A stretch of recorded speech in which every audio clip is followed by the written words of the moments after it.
दो संख्याओं का महत्तम समापवर्तक और लघुत्तम समापवर्त्य क्रमशः 44 और 264 है। यदि पहली संख्या को 2 से भाग दिया जाए तो भागफल 44 होता है, तो दूसरी संख्या क्या होगी? मतलब यह एलसीएम और एचसीएफ का क्वेश्चन है। आइए हम लोग एक लाइन में बनाने का प्रयास करते हैं। सबसे पहले समझना है, ये फॉर्मूला आप लोग याद होगा कि पहली संख्या गुणे दूसरी संख्या बराबर लौसा गुणे क्या होता है जी? मौसा होता है, ठीक ना। लेकिन बोला क्या है इसमें, लौसा और मौसा दे दिया। देखिए मौसा पहले दिया था, मौसा 44 है, तो यानी मौसा हम लिख सकते हैं 44, ठीक ना।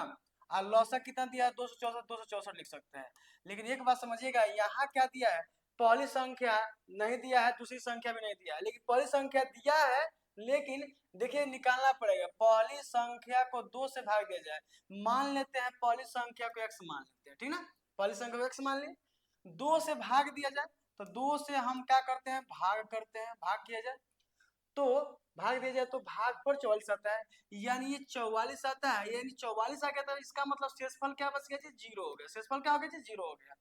आप लोग पहले से जानते होंगे कि भाज्य बराबर होता है, भाज्य बराबर होता है कि भाजक, भाजक गुणे भागफल, भागफल प्लस में क्या होता है जी? शेषफल होता है। प्लस में क्या होता है जी? शेषफल होता है। अब बताइए, ये हमारा भाज्य होता है, ये हमारा भाजक होता है, ये भागफल होता है, ये शेषफल होता है। तो देखिए भाज्य बराबर यानी x बराबर, यानी x बराबर भाजक, भाजक कितना है जी? 2 है तो 2 लिख लेंगे। अब गुणे भागफल कितना है जी? 44। अब प्लस शेषफल कितना बच गया जी? 0। आप लोग कहिए कि 0 कहाँ से आ गया? जब ये शेषफल की बातें नहीं बोल रहा है, यानी शेषफल क्या होना चाहिए, यानी 0 होगा। अब समझिएगा, x बराबर 44 गुना 88 क्या हो जाएगा? 44 गुना 88 हो जाएगा। x बराबर कितना हो जाएगा जी? 88 हो जाएगा। अब समझिएगा, x हम क्या माने थे? पहली संख्या माने थे। तो पहली संख्या कितना है जी? 88 है। तो पहली संख्या 88 और दूसरी संख्या ज्ञात करना है। देख लिया, दूसरी संख्या हो गया। अब जानते हैं क्या करना है, इसको हटा देते हैं।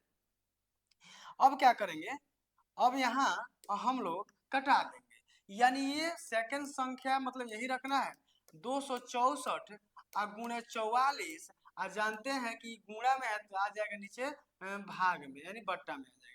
44 में क्या होता है जी? 88 होता है। इसको काट देंगे, 2 एकम 2, 2 तिहाई 6 और 2 दूना 4, यानी दूसरी संख्या पूछा है तो दूसरी संख्या हमारा हो जाएगा 132 होगा। यही हमारा राइट आंसर हो जाएगा।